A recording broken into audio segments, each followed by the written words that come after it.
রাজুদা, বলো দাদা। তুমি কিছু কন্টেন্ট ক্রিয়েটরের বারে ওঠো না, হ্যাঁ। বন্ধ করো। কেন বলি, একদম। তুমি তো করে নিচ্ছ, হ্যাঁ। তোমার মুখটা ভাইরাল, তারপরে বাচ্চাকে খাচ্ছ, তুমি আমি খাচ্ছি এবং আমার এখন ভিডিওটা প্রিন্ট পোস্ট করে রেখেছে, ভিডিও ডিলিট করেনি। ভিডিও ডিলিট করেনি। না। কালকে আমি তাকে বারবার বলেছি, দাদা যা করেছো করেছো, ভিডিওটা ডিলিট করো। সে কন্টিনিউ বলে যাচ্ছে যে আমার বাড়ির মন্দির, আমার যেখানে মা থাকে। আমি নিজে কাল ফোন করেছি, কোনোদিন ফোন করি না, যে তুমি কাজটা ঠিক করেছো, বলছে আমার বাড়ির মন্দির। আমাকেও সেম কথা বলেন। ভিডিওটা প্রিন্ট পোস্ট করে ফোনটা সুইচ অফ করে গেছে। তাহলে- এখন যদি 5টা লোকেদের তোমায় চালায়, ও তোমায় বাঁচাতে আসবে এখানে? বাঁচাতে আসবে না, আমি তাদের মার খেয়ে তাদের খরচা দিয়ে আমি ওর বাড়ি নিয়ে যাব। কারণ ইনভাইটটা তো সে করে। আজকে দাদা তুমি যদি আমাকে দুমুঠো দুপুরে খেতে বলো যে রাজু ভাই আজকে বাড়ি আছো, আমার বাড়িতে দুমুঠো খাবে, তুমি নিয়ে গিয়ে তোমার ছাদে মন্দির আছে কি মসজিদ আছে কি গির্জা আছে, এটা তো তোমার টাকার দায়িত্ব দাদা। 100 বার। তুমি তো আমাকে ইনভাইট করেছো।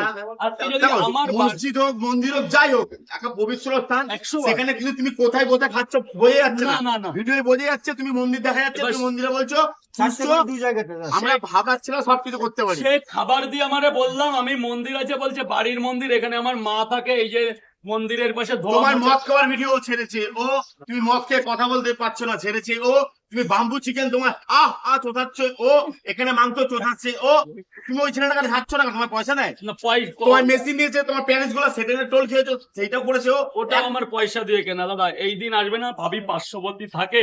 একদিন এসে বলেছিল 2000-এর উপরে, আর আমার কোনোদিন মানে 2K এর পরে আমার কিছুই হচ্ছে না। ভিউজ পাওয়ার জন্য করছে। হ্যাঁ হ্যাঁ, এবার রবি, তোমাকে আমি নাম নিয়ে বলছি, ভাই সুধরে যাও। না, যে না, আমি তোমাকে শিয়ালদায় তার পেতাম, মধ্যে- তোমাকে দেখাতাম তার অনেক মধ্যে